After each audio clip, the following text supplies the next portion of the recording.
Assalamualaikum, hello, welcome back to my channel. Oke guys, balik lagi bersama aku Nelly. Seperti biasanya aku bakalan membuat sebuah video.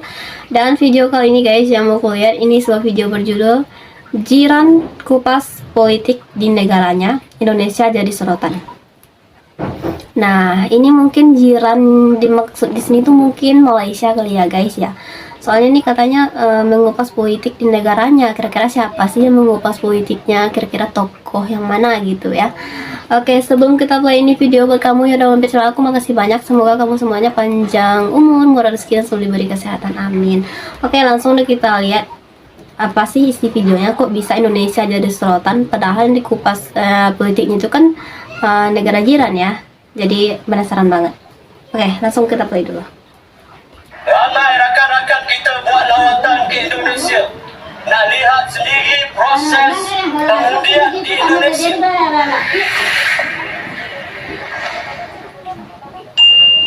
Assalamualaikum warahmatullahi wabarakatuh. Salam jumpa lagi dan terima kasih untuk Anda yang terus mendukung channel ini. Semoga berkat Tuhan selalu bersama kita semua. Amin. Ya, dalam hitungan hari Indonesia akan memilih pemimpin negara dan wakil-wakil rakyatnya. Ya betul. Namun perkembangan Tanggal politik 14 di Indonesia Februari memang nanti. luput dari sorotan luar negeri, terutama dari negara jiran Malaysia. Loh, kok yang bisa? mana pada video kami sebelumnya ada tokoh politik Malaysia mengatakan Indonesia penting bagi Malaysia. Oh, really? Kenapa Indonesia ini penting kepada kita? Satu, dia jiran kita. Kedua ialah dia negara keempat paling ramai di dunia. Ketiga ialah negara majoriti Muslim, negara Islam yang paling besar di dunia. Demokrasi kedua terbesar di dunia selepas India. Ya. Oh. Diaspora yang ramai di Malaysia. Diaspora yang ramai di Malaysia 2 juta, mungkin 3 juta. Tengok data apa yang kita pakai, berjuta-juta lah orang Indonesia yang ada di Malaysia ini. Okay. Dan dalam satu senario di mana akan ada perubahan kuasa besar di dunia, sudah tidak lagi hanya berpaksi kepada Amerika Syarikat, hanya berpaksi pada Barat, multipolarity, satu ungkapan dan istilah geopolitik yang digunakan pakai sekarang.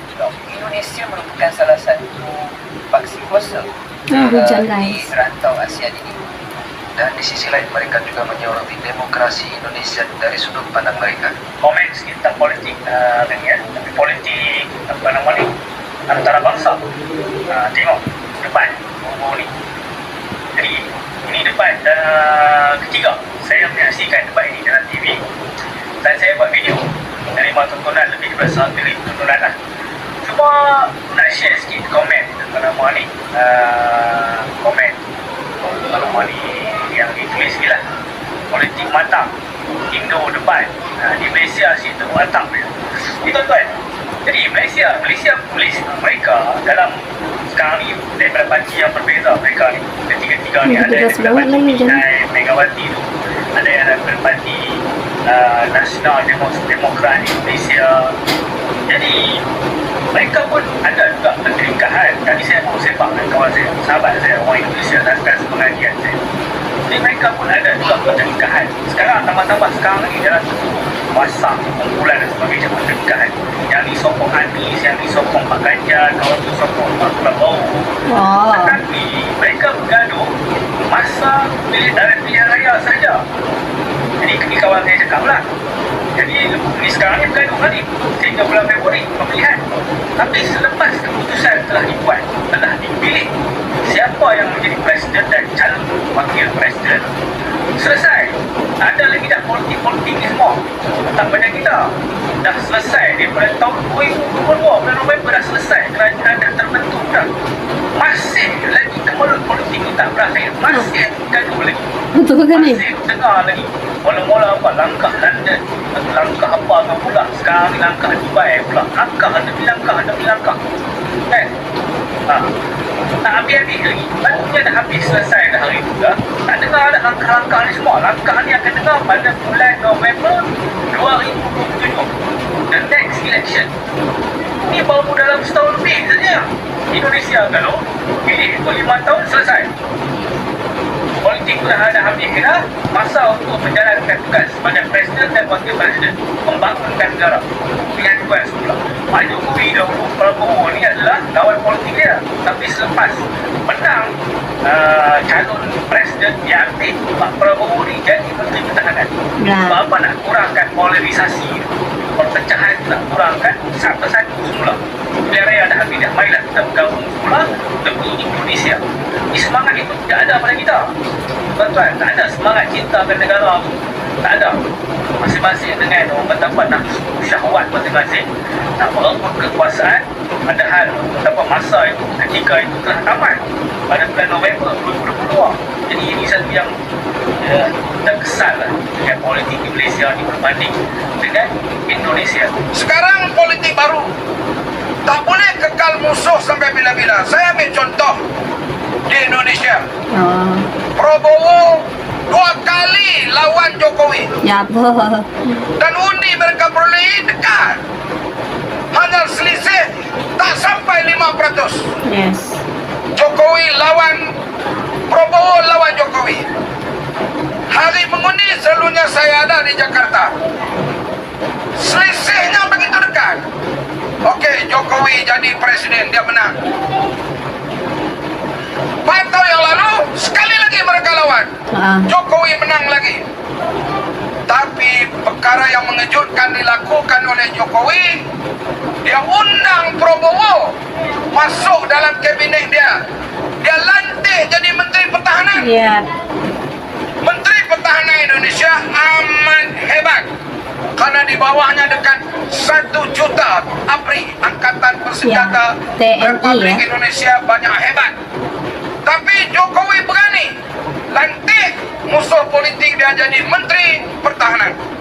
Selepas itu politik Indonesia begitu stabil sampai hari ini, pelabur asing masuk begitu hebat. Indonesia sekarang memacu ekonomi ke hadapan. Ini model politik baru. Yang dulunya kamu kalah, pembangkanglah sampai bila? Saya tak boleh akan datang. Tapi Indonesia memulakan satu politik baru di rantau Asia Tenggara ini. Di negara jiran kita Indonesia sedang berlangsung pemilihan atau pemilu. Mereka, rakyat Indonesia, pengundinya lebih 100 juta orang.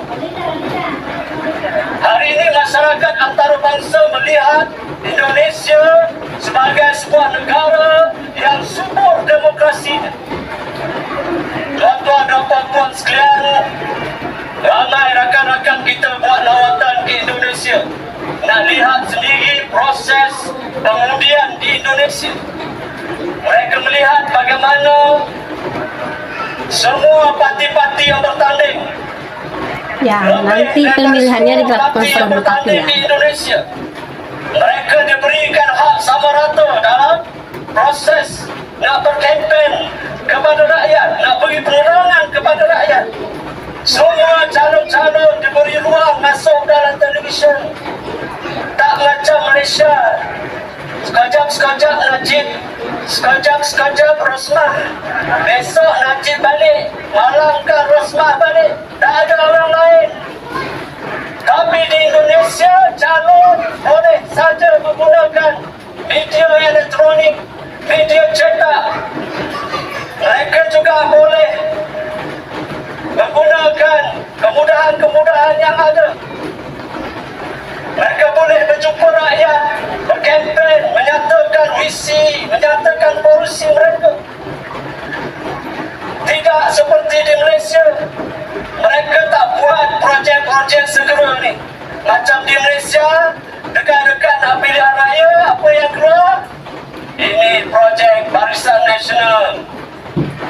Naikkan projek ni. Masjidnya dah rasmi lagi kali keempat. Panggil Menteri Besar rasmi. Tapi ini tidak berlaku di Indonesia. Ya, Indonesia sebagai negara yang majemuk atau negara plural merupakan realitas dalam komunitas Indonesia yang tak mungkin dipungkiri ataupun dihindari. Bangsa Indonesia yang terdiri dari ribuan pulau, ratusan bahasa, suku, ras, golongan, dan agama dalam ketantanegaraannya berasaskan pada Pancasila, sehingga demokrasinya pun juga menganut demokrasi Pancasila, yang mana dalam sistem demokrasinya mengejawantakan nilai-nilai dari sila-sila yang ada pada Pancasila. Yes, Sehingga ada 5 menjadi sila. tanggung jawab setiap anak bangsa yang berada dimanapun untuk menjaga dan meningkatkan nilai-nilai demokrasi ini. Oke, terima kasih sudah mengikuti video ini. Wassalamualaikum warahmatullahi wabarakatuh. Waalaikumsalam warahmatullahi wabarakatuh. Nah, teman-teman, itu dia videonya ya. Ternyata Indonesia cukup menarik perhatian dari negeri jiran juga ternyata ya. Banyak juga ternyata tadi itu ya yang membahas tentang Indonesia, bahkan sampai ke pemilu yang ada di Indonesia. Wah, nggak nyangka sih ya. Ternyata segitu populernya juga Indonesia di negeri jiran sana. Wah, pokoknya nanti di pemilu nanti semoga aja ya kita Indonesia mendapat pemimpin yang amanah, yang bisa membuat nama Indonesia makin lebih baik lagi, membuat rakyat Indonesia semakin sejahtera pastinya. Nah, teman-teman, mungkin kali ini kita cukup kesekian dulu. Kita bisa jumpa lagi next video. Don't forget like, comment, share, subscribe. Jangan lupa loncengnya diaktifkan juga. Oke, terima kasih. See you. Bye-bye. Assalamualaikum.